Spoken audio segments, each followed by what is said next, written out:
দুর্গাপুরের জমিদার শিবনারায়ণ মুখোপাধ্যায়ের রাজসভার ব্রাহ্মণ পণ্ডিত পুরোহিত একদিন সকালবেলা রাজসভায় যাচ্ছে প্রত্যেক দিনের মতন পুজো করতে।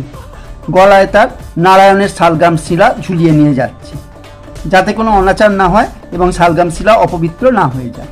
এমন সময়, ওরে বাবা রে, বড্ড পায়খানা নিগিছে, বাপরে বাপ, কী করি?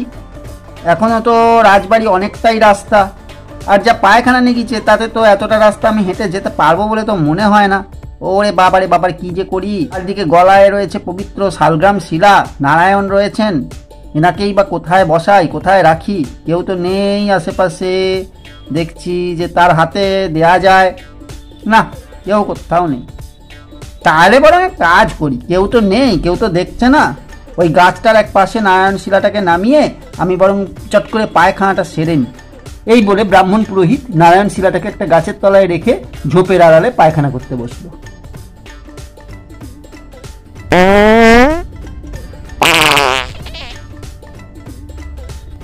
কি আরাম রে, পায়খানাটা করে খুব আরাম হলো, নাহলে এতটা রাস্তা আমি এভাবে যেতেই পারতাম না। যাকগে, পায়খানা হয়ে গেলে উঠে হাত পা ধুয়ে নারায়ণ শিলাকে আবার গলায় ঝুলিয়ে নিয়ে গেলেই হবে, আর আশেপাশে তো কেউ নেই, কেউ টেরও পাবে না। কিন্তু ঠিক তখনই জমিদারের একজন পেয়াদা সেইখান দিয়েই যাচ্ছিল, তার নজরে হঠাৎ শালগ্রাম শিলাটা পড়ে গেল। আরে আরে, কি আশ্চর্য! এখানে তো দেখছি লাল কাপড়ে মোড়া শালগ্রাম শিলা রয়েছে, নারায়ণের শালগ্রাম শিলা। এ কার কাজ? এটা তো জমিদারের পুরোহিত মশাইয়েরই কাজ মনে হচ্ছে, ওনারই গলায় এটা থাকে। উনি জমিদার বাড়িতে পুজো করতে যান, তাহলে কি উনি কাছাকাছি কোথাও আছেন? দেখি তো ভালো করে খুঁজে। এভাবে তো শালগ্রাম শিলা পড়ে থাকার কথা নয় রাস্তায় ঘাটে যেখানে সেখানে। আরে ওই তো পুরোহিত মশাই ঝোপের পাশে বসে পায়খানা করছে। চি চি চি চি, শালগ্রাম শিলাকে, নারায়ণ শিলাকে এইভাবে মাটিতে ফেলে রেখে উনি পায়খানা করছেন, আবার এই অপবিত্র কাপড়ে এই শিলা নিয়ে আবার উনি যাবেন জমিদার বাড়িতে পুজো করতে। তাড়াতাড়ি যাই গিয়ে হুজুরকে খবরটা দিই। এদিকে সকালবেলা জমিদার তাঁর সভায় এসে বসেছেন, পুরোহিতের অপেক্ষা করছেন, পুরোহিত এলে বাড়িতে পুজো পাঠ শুরু হবে। কি ব্যাপার নায়েব, আজকে ব্রাহ্মণ ঠাকুরের এখনো দেখা পাচ্ছি না যে? অন্যদিন তো উনি এতক্ষণ চলে আসেন, উনি এলে বাড়িতে পুজো হবে, তারপর সবাই জল খাবে, উনি এত দেরি করছেন কেন কি জানি আজকে? হ্যাঁ হুজুর, তাই তো দেখছি, অনেকটাই দেরি হয়ে যাচ্ছে। দেখতে দেখতে সকাল তো গড়িয়ে যেতে চললো, এখনো দেখা নেই। কি ব্যাপার, কি কে জানে? ওই দেখুন, হন্তদন্ত হয়ে আপনার পেয়াদা আসছে, দেখুন ও কোনো খবর আনলো নাকি। হুজুর হুজুর, ক্ষমা করবেন, ক্ষমা করবেন, একটা সংবাদ আছে পরিবেশন করার জন্য, আমি কি বলতে পারি? তুমি নির্ভয় বলতে পারো, তোমার কোনো চিন্তা নেই, বলো কি সংবাদ। হুজুর, আমি যখন রাজসভায় আসছিলাম তখন দেখি পথের ধারে একটা গাছতলায় আপনার রাজ পরিবারের শালগ্রাম শিলাটা পড়ে আছে। তা আমি দেখে কৌতূহলবশত একটু এদিক ওদিক সন্ধান করতে গিয়ে দেখি আপনার ব্রাহ্মণ পুরোহিত মশাই উনি ঝোপের আড়ালে পায়খানা করছেন।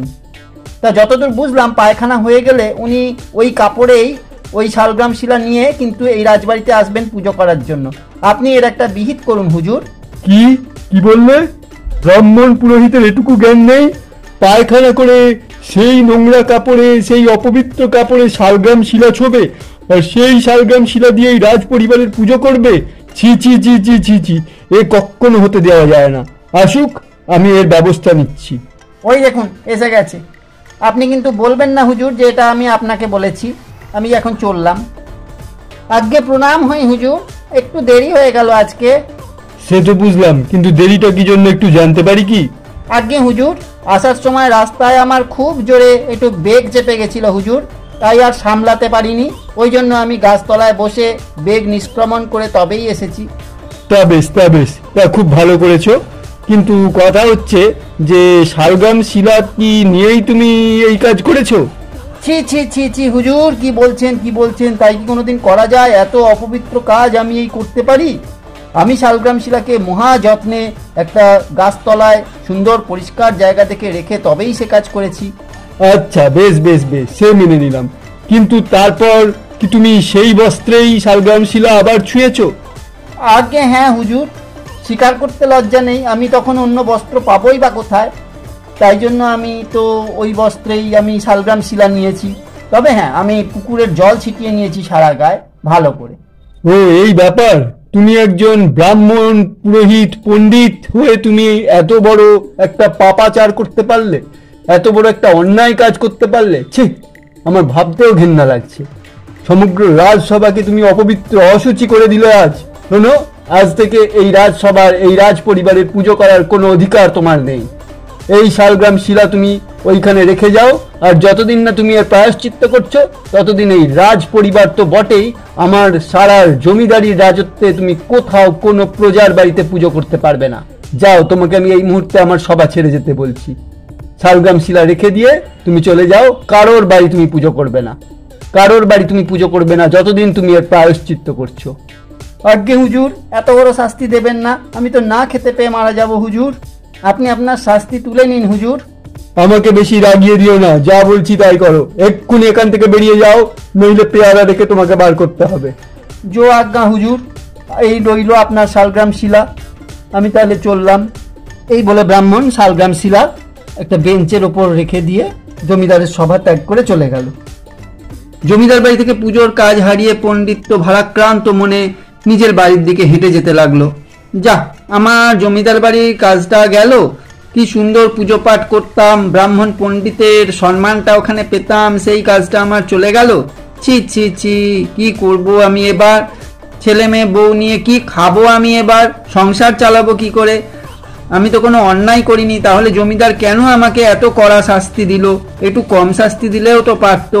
ছি, আমার এখন কি করে চলবে? এক কাজ করি, গণেশের বাড়ি যাই। গণেশের বাড়ি গিয়ে গণেশকে আমি পুরো ব্যাপারটা বলি, দেখি ও যদি আমাকে এর কোনো উপায় বলে দিতে পারে, যদি আমি আবার আমার হারানো কাজটা ফিরে পেতে পারি গণেশের দৌলতে। যাই, ওর বাড়ি যাই একবার। আরে ওই তো সামনে গণেশ আসছে না? হ্যাঁ তাই তো, দাঁড়াই তাহলে একটু। আরে পণ্ডিত মশাই, কি হয়েছে? আপনি এত সকালে রাস্তায় কেন? আপনার তো এখন জমিদার বাড়িতে থাকার কথা, পুজো পাঠ করার কথা। আপনি কোথায় যাচ্ছেন এখন? আয়, তোমার বাড়ি তো যাচ্ছি নাম গণেশ। আর বলো না, জমিদার বাড়ি আমার কাজটা চলে গেছে গো। তার মানে আপনার কাজ চলে গেছে মানে? ব্যাপারটা একটু খুলে বলুন তো, কি হয়েছে? আরে বলো না গণেশ, আমি নারায়ণের শালগ্রাম শিলা গলায় নিয়ে জমিদার বাড়ি পুজো করতে যাচ্ছিলাম, কিন্তু আমার জোর পায়খানা লেগে গিয়েছিল। তা আমি একটা গাছতলায় পরিষ্কার জায়গায় সযত্নে সম্মানের সঙ্গে নারায়ণ শিলাকে রেখে ঝোপের আড়ালে পায়খানায় বসেছিলাম। তো জানি না কে আমার নামে জমিদারের কাছে গিয়ে লাগিয়েছে। আমি ওই নারায়ণ শিলা আমার গলায় নিয়ে জমিদার বাড়ি যেতেই জমিদার আমাকে বলল যে আমি নাকি অপবিত্র অশুচি অবস্থায় নারায়ণ শিলা নিয়ে এসেছি, তাই আমি আর পুজো করতে পারবো না। শুধু তাই নয়, জমিদারের রাজ্যে কোথাও কারো বাড়ি আমি আর পুজো করতে পারবো না, আমাকে প্রায়শ্চিত্ত করতে হবে। এবার বলো তো গণেশ, আমি একজন অত্যন্ত সামান্য কর্মচারী, জমিদার বাড়িতে কাজ করে মাসে 3 টাকা বেতন পাই, আর জমিদার যা প্রায়শ্চিত্তের বিধান দিল তাতে আমার অন্তত 40 টাকা খরচ আছে। কোথা থেকে আমার মতন এই গরিব পুরোহিত এই টাকা পায় বলো তো? আমি তো প্রায়শ্চিত্ত করতে পারবো না। তুমি বাবা এর একটা যা হোক বিহিত করে দাও বাবা, যাতে এই সন্তান নিয়ে খেয়ে পড়ে দুটো বাঁচতে পারি। দেখো বাবা, দেখো, আমি তোমাকে অনুরোধ করছি বাবা। আচ্ছা আচ্ছা, সে ঠিক আছে ঠিক আছে, দেখছি, কিন্তু এ তো বড় গুরুতর জটিল বিষয় হয়ে দাঁড়িয়েছে। একে জমিদার মশাই যা পিটপিটে লোক, তাতে উনি তো প্রায়শ্চিত্ত না করিয়ে সহজে ছাড়বেন বলে আমার মনে হয় না। তবে আমি ভেবেচিন্তে কিছু একটা উপায় নিশ্চয়ই বার করব, তবে এর জন্য আমাকে কিছুদিন সময় দিতে হবে। তাড়াহুড়ো করলে কিন্তু তোমার চলবে না, বুঝেছো? আচ্ছা ঠিক আছে, তাও তুমি সমস্যাটা সমাধান করে দিলেই হয়। শুনুন পণ্ডিত মশাই, এটা কিন্তু জমিদারকে সহজে বলা যাবে না। উপযুক্ত পরিবেশ পরিস্থিতি বুঝে তবেই আমাকে কথাটা পারতে হবে। তার জন্য কয়েক মাস সময়ও লেগে যেতে পারে। আরেকটা কথা বলে রাখি, এই সময়টা আপনি যে বেতন পাবেন না জমিদারের বাড়ি থেকে, আপনি যা বেতন পেতেন তার অর্ধেক বেতন আমি আপনাকে আমার বেতন থেকে দেব। একটু কষ্ট করে চালান। আরে বাবা গণেশ, কি বলে তোমাকে আশীর্বাদ করব ভেবে পাচ্ছি না। তুমি আমার অনেক উপকার করলে গণেশ, আমি ওই পয়সাতেই চালিয়ে নেবো কষ্ট করে, তবুও তো খেয়ে পড়ে দুটো বাঁচা যাবে। তা বাবা দেখো, আমি তাহলে এখন যাই। হ্যাঁ আপনি যান, যথাসময়ে আপনি ঠিক জানতে পারবেন। এই ঘটনার মাস 3 পর একদিন শীতকালে জমিদার গণেশকে নিয়ে তার পাশের জমিদারিতে কিছু কাজের জন্য গিয়েছিল। ফিরতে ফিরতে প্রায় সন্ধে হয়ে গেছে। আরে গণেশ, তাড়াতাড়ি ঘোড়া চালিয়ে চলো, একে শীতকাল, সন্ধে হয়ে এলো, খুব ঠান্ডা লাগছে, তাড়াতাড়ি প্রাসাদে ফিরে চলো। হ্যাঁ এই যে যাচ্ছি হুজুর। ঠিক এমন সময় জমিদারের ঘোড়াটা পায়খানা করলো। আরে হুজুর থামুন থামুন, নামুন নামুন, ঘোড়া থেকে শিগগিরই নামুন। কেন, কি হলো? কি এমন হলো গণেশ যে ঘোড়া থেকে নামতে হবে? আরে ছি ছি ছি ছি, আপনার ঘোড়াটা পায়খানা করে ফেলেছে, নামুন শিগগিরি নামুন। কি অনাচার, কি অনাসৃষ্টি, নামুন শিগগিরি। মানে ঘোড়া পায়খানা করেছে, তাতে আবার কিসের অনাচার অনাসৃষ্টি? আরে বুঝছেন না হুজুর, আপনি যে ঘোড়ায় চড়ে যাচ্ছিলেন সেই ঘোড়াটা তো পায়খানা করে ফেলেছে।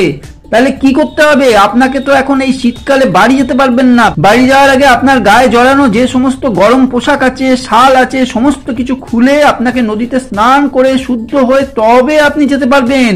তা না হলে তো আপনি বাড়ি ঢুকতে পারবেন না, আপনি তো অপবিত্র হয়ে গেছেন। মানে কি বলতে চাইছো তুমি?